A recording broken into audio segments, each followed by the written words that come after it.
একবার নন bank financial, একবার digital banking, ফলে তাদের অ্যাকচুয়াল ইন্টেনশনস ওয়াজ শিফটিং এবং অনেক ধরনের মানে গ্রে অ্যাক্টিভিটি চলে আসছিল, যেটার কারণেই এই সিদ্ধান্তটা নেওয়া হয় যে তাদের হাতে আর এটাকে রাখা যাবে না, সরকারের সম্পদ সরকার নিয়ে নিল। একটা অডিট করব, আমরা দেখব যে কোনো ক্ষতি হয়েছে কি না, কিন্তু আমার মনে হয় যে খুব একটা কোনো কিছু সেখান থেকে আসবে না। যেটা হয়েছে যে তাদের যে ভবিষ্যৎ পরিকল্পনাটা ছিল সেটা নস্যাৎ হয়ে গেছে আর কি, এবং সেটাকে আমরা এখন সরকারিভাবে আমরা কিন্তু নগদকে সরকারি প্রতিষ্ঠান হিসাবে রাখতে চাই না। আমরা চাই না আরেকটা বিটিসিএল করা, আরেকটা সরকারি পাবলিক এন্টারপ্রাইজ করা। আমাদের লক্ষ্য হচ্ছে এটাকে বেসরকারি হাতে তুলে দেওয়া এবং বেসরকারিভাবেই এটা সামনের দিকে এগিয়ে যেতে পারে। সরকারিভাবে এটাকে দেখানো হয়েছিল যে এটা ডাক বিভাগের একটা প্রতিষ্ঠান এবং ডাক বিভাগের একটা বড় শেয়ার এখানে আছে। তো সেই জন্য গভর্নমেন্ট এটাকে ডাক বিভাগের পক্ষে এটাকে মালিকানাটা হস্তান্তর করল, মানে এইটার কন্ট্রোলটা নিয়ে নিল।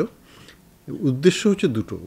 প্রধান উদ্দেশ্য হচ্ছে, ইমিডিয়েট উদ্দেশ্য হচ্ছে যে এখান থেকে যেন যারা এখানকার ক্লায়েন্ট, যারা এখান থেকে সেবা নিচ্ছে, তারা যেন প্রতারিত না হয়, তাদের জন্য কোনো ক্ষতি না হয়। এটা হচ্ছে ইমিডিয়েট উদ্দেশ্য। আর লঙ্গার টার্ম উদ্দেশ্য হচ্ছে, আমরা কিন্তু নগদকে ধ্বংস করতে চাই না। আমরা চাই নগদ আরও শক্তিশালী একটা প্রতিষ্ঠান হোক। নগদ যেন একটা বিকাশের মতোই একটা স্বচ্ছ, কমপ্লায়েন্ট, ইন্টারন্যাশনালি রিকগনাইজড একটা আইকনিক প্রতিষ্ঠান হোক। হ্যাঁ, বাংলাদেশের আমরা যেটাকে বলি ইউনিকর্ন প্রতিষ্ঠান কিন্তু একটাই, সেটা বিকাশ, আর কেউ নেই ওই ক্যাটাগরিতে। তো সেই ক্যাটাগরিতে আমরা এটাকে নিতে চাই। আমাদের উদ্দেশ্য হচ্ছে যে কম্পিটিশন বাড়াতে হবে এই ক্ষেত্রে, এবং যোগ্য কম্পিটিশন, নট আনফেয়ার কম্পিটিশন।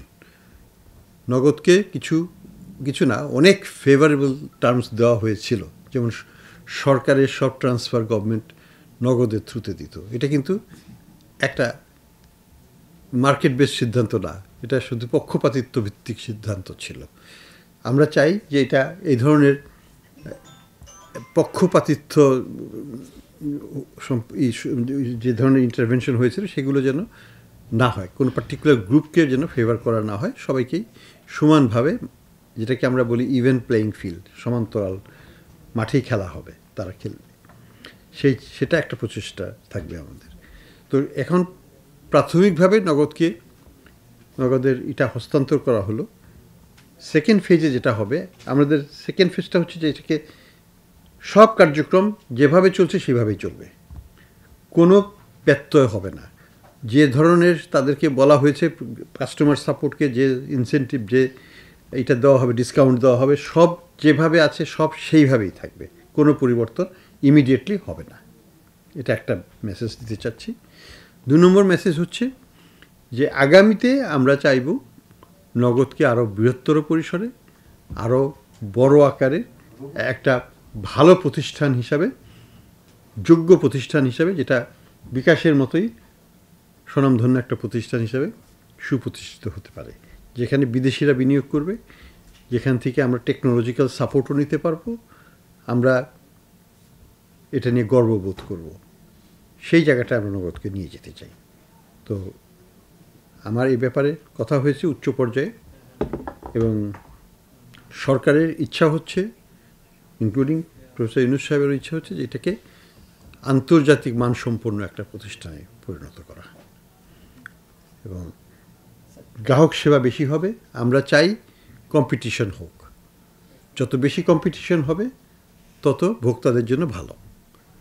আমরা চাই যে প্রাইস কম্পিটিশনের মাধ্যমে কস্ট, মানে ভোক্তাদের যে খরচ সেটা কমে আসুক, এবং মার্কেট পেনিট্রেশন। সত্যি কথা বলতে বাংলাদেশে আমরা এখন মনে করি বর্তমানে প্রায় দিনে মনে হয় 4,000-এর মতো ট্রানজ্যাকশন হয়, 4,000 কোটি টাকার মতো। এখন 5-এর কাছাকাছি গেছে। তো 5 করে যদি হয় তাহলে চিন্তা করুন মাসে কত হয়, মানে 1.5 লক্ষ কোটি টাকা। বছরে কত হয়?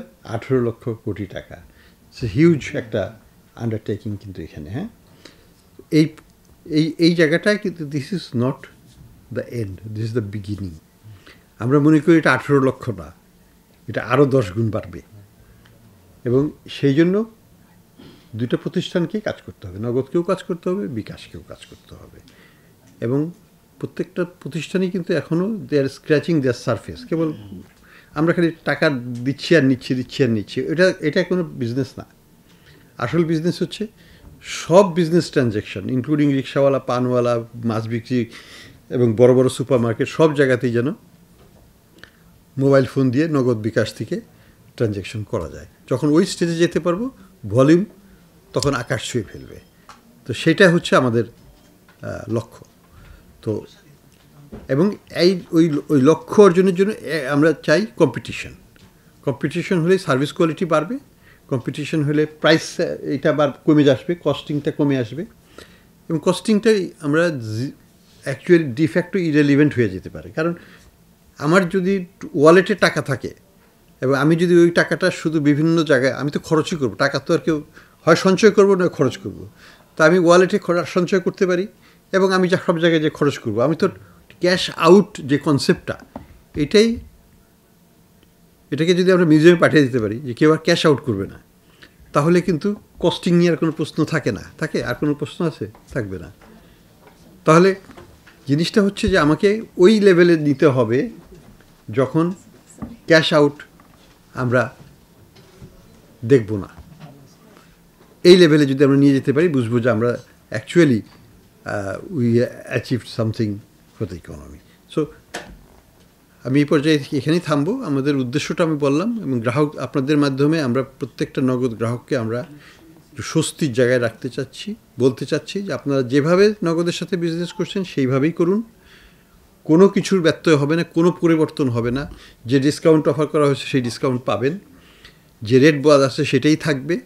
পরবর্তীতে আস্তে আস্তে বিজনেসের সাথে এগুলোর পরিবর্ধন হবে, সেটা পরবর্তীতে ইমিডিয়েট কোনো চেঞ্জ হবে না। আমরা এই পর্যায়ে বলবো যে ডিজিটাল লাইসেন্সিং প্রসেস, এটাকে আমরা আবার রিভিউ করব। কাজে সেই কনটেক্সটে এটাও বিবেচিত হবে।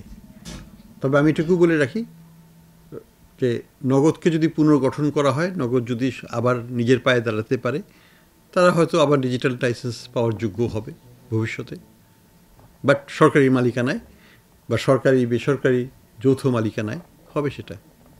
হ্যাঁ, এটা আমরা রিভিউ করবো। ইন এনি কেস তারা প্রিপেয়ার্ড না, তারা কিছু করেও নাই তেমন কিছু। কাজেই এখানে নাথিং হ্যাজ বিন লস্ট।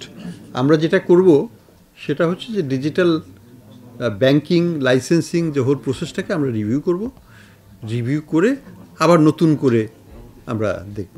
এবং যাদের দেওয়া হয়েছে তাদেরটাও আমরা রিভিউ করে দেখব, যদি তারা পাওয়ার যোগ্য হয় তারা করবেন।